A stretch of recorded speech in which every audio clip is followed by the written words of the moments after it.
আমি সুস্পষ্টভাবে বলতে চাই, বাংলাদেশের কোথাও আমার নামে আমার ছেলেমেয়ের নামে যদি কোনো ফ্ল্যাট থাকে আমি রাজনীতি থেকে বদ্ধ। বাংলাদেশের শীর্ষ সন্ত্রাসী যিনি লালমনের একজন গণতন্ত্র হত্যাকারী এবং যিনি লালমোহনের মানুষকে সর্বসময় বাকরুদ্ধ করে রেখেছিলেন, সে ন্যূনবে সাউন্ডের একটি ভিডিও আপনারা দেখেছেন।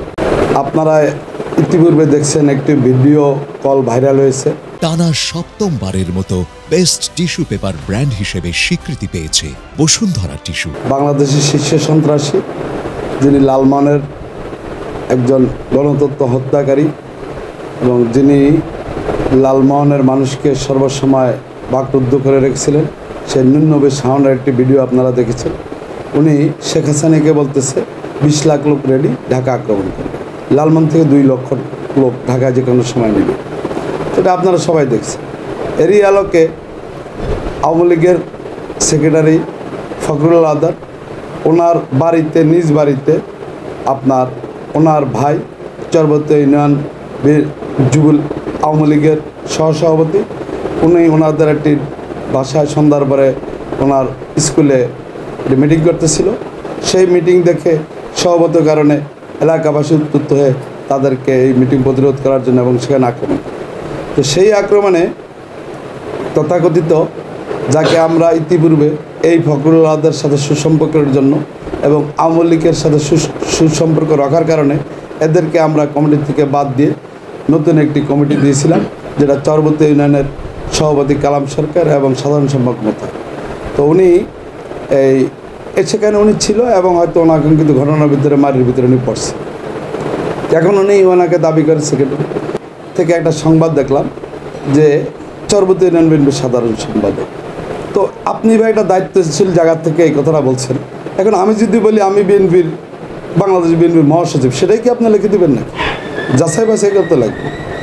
আর অতীতে জাতীয়তাবাদী দল লালমন উপজেলা, ভোলা জেলার থেকে শুরু করে বরিশাল, ঢাকায় সর্বক্ষেত্রে স্থায়ী কমিটির সদস্য মেজর অবসর হাফিজউদ্দিন আহমেদ বীর বিক্রমের সরাসরি তত্ত্বাবধানে আমরা প্রতিটি আন্দোলন সংগ্রামে বিপুল আকারে অংশগ্রহণ করেছি। এমন কোনো আন্দোলন সংগ্রাম নাই যা হাফিজ ভাইয়ের নির্দেশে আমি আন্দোলন সংগ্রাম না করেছি। 161টির আন্দোলন সংগ্রামে প্রোগ্রাম করেছি এবং ভোলা জেলা বিএনপির সভাপতি, সাধারণ সম্পাদক, প্রাক্তন সভাপতি, সাধারণ সম্পাদক কেউই বলতে পারবে না যে আমরা আন্দোলন সংগ্রামে যোগ না দিয়েছি।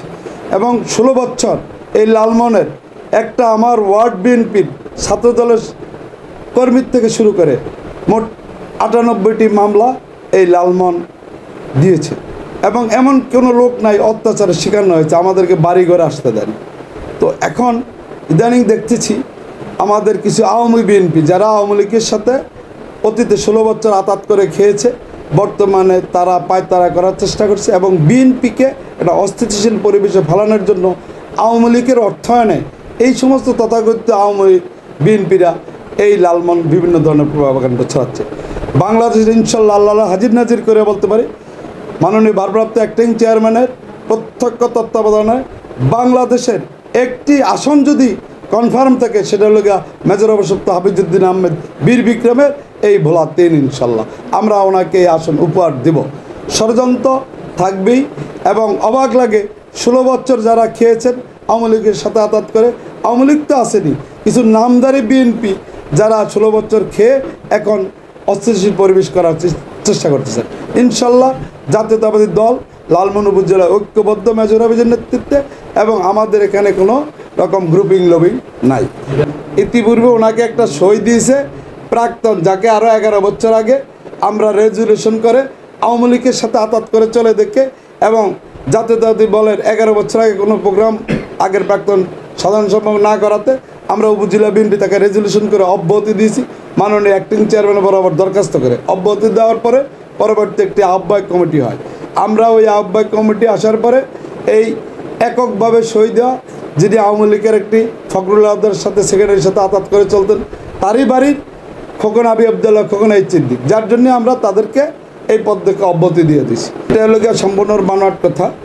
আপনারা এখন যে দেখতে পারেন আওয়ামী লীগের যে মিটিংটা হয়েছে মোস্তফা আওয়ামী লীগের সাধারণ সম্পাদকের বাড়িতে, ফখরুল আদার বাড়িতে, সহসভাপতি মোস্তফার বাড়িতে, ও এখানে তখন আমার প্রশ্ন হলো ও ওই বাড়িতে কেন করলো? ওরা তো বাড়ি যেয়ে মারে না, ওরা তো রাস্তাঘাটে মারে না, ওই মিটিং অবস্থায় ওদেরকে আক্রমণ করছে। এখন যেহেতু কালাম সরকার ওখানকার জাতীয়তাবাদী দলের সভাপতি, তো এলাকারবাসী ওই এলাকায় তো কালাম সরকার তো ওই এলাকায় না, ওই এলাকার যারা পাবলিক আমজনতা 16 বছর ওই এলাকায় টর্চার করছে ফখরুল আজাদ, ওই বাড়ির লোকজন। এই আবি আবদুল্লাহ খোকন বিএনপির নাম ভাঙেও অত্যাচার করছে। এই আবি আবদুল্লাহ খোকন এমন কোনো হিন্দু সম্প্রদায়ের জায়গা নাই যা না করছে ফখরুল আজাদের তত্ত্বাবধানে। তো এখন আবার মনে করেন তারা আবার চায়, কিছু লোক আছে সবসময় ক্ষমতা থাকতে চায়, একবার ফখরুল আজাদের কান্দে ভর করে, এখন আবার তথাকথিত আমরা যাকে বাদ দিয়ে দিয়েছি প্রাক্তন সাধারণ সম্পাদক, তার কান্দে ভর দেওয়া বলে বিএনপি। আর ফখরুল আজাদ আর প্রাক্তন সাধারণ সম্পাদক ওনার লেগে দাদা, নানা, শ্বশুর আর নাতিন জামাই, এই জন্য আগের থেকে খুব ভালো সম্পর্ক 16 বছর। এখন আবার ওদের কান্দে ভর দিয়ে সমস্ত আওয়ামী লীগ চাইতেছে দিদিদেরকে বিএনপি দাবি করে একটা অস্থিতিশীল পরিবেশ সৃষ্টির পায়তারা করতেছে নুন্নবী শাওন চৌধুরীর ওই বক্তব্যের থেকে। তারা মনে করছে বিশাল একটা কিছু হয়ে গেছে। তা আমি আপনাদের মাধ্যমে প্রশাসনের কাছে অনুরোধ করব, বিশিষ্ট সংগঠন ছাত্রলীগকে ধরার জন্য আমরা সর্বরকম সহযোগিতা করবো। আমরাও আছি, তাদেরকে আমরা এখন লালমনি বিভিন্ন জায়গায় ধরে প্রশাসনকে দেওয়ার আমরাও চেষ্টা করতেছি আপনার মাধ্যমে। আরেকটি কথা খুব অবাক লাগে, না বললেই নয়, 16 বছর পূর্বে আমার ব্যবসা বাণিজ্য জায়গা জমি সকল কিছুই আমাকে থেকে বেদখল করে 17 বছর। আমার এই বাড়ি 1989 সনে কিনা, 2004 সনে এই বাসা করেছি। 22 বছর পর আমি আমার এই নিজের বাসা আসতে পারছি, 22 বছর পর। কই আমরা তো কোনো আওয়ামী লীগের তো এরকম কোনো সংসবের বাসায় পড়ে রয়েছে সুন্দরভাবে, ফখরুল্লাহদের বাসায় পড়ে রয়েছে, আওয়ামী লীগের সমস্ত লোকজনের বাসাগুলি কত সুন্দর আছে, আমরা করতে করতে পারছি। আরেকটি প্রভাকাণ্ড ছড়াচ্ছে। আমি সুস্পষ্টভাবে বলতে চাই, বাংলাদেশের কোথাও আমার নামে, আমার ছেলেমেয়ের নামে যদি কোনো ফ্ল্যাট থাকে, আমি রাজনীতি থেকে বদ্ধ। কিছু অপপ্রচার এই আওয়ামী বিএনপি এবং আওয়ামী লীগ আমাদের বিরুদ্ধে অপপ্রচার, বিএনপির বিরুদ্ধে মানে আন্তর্জাতিক এবং লোকাল এবং মিডিয়া কু হচ্ছে, অপপ্রচার। কই এই চ্যানেলেরা যারা ওখানে ধরে গেল, কই আজকে বিএনপি আজকে ভোলায় গ্যাসের প্রয়োজন, ভোলায় বিদ্যুতের প্রয়োজন, ভোলায় রাস্তাঘাট প্রয়োজন, ভোলায় লঞ্চঘাটের মান উন্নয়ন প্রয়োজন, ভোলায় ফেরির দরকার, ভোলায় একটি সেতু দরকার, ডাইরেক্ট বাসের দরকার, তাদের জন্য তো কেউ বলে না। কোথাও কোনো রকম বিএনপি কোথাও শুনলেই হয়েছে আওয়ামী লীগ নিজেরা মারামারি করে উন্ডিট হয়, সেখানে যে আসু করবে বলে যে এটা বোধহয় বিএনপি করছে।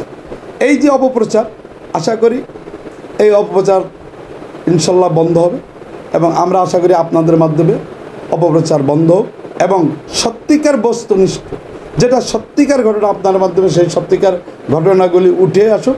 এবং যে কেউ বললেই সাথে সাথে আমার মনে হয় যে প্রচার প্রচারণা করা উচিত না, যাচাই বাছাই করে প্রচার প্রচারণা করা উচিত।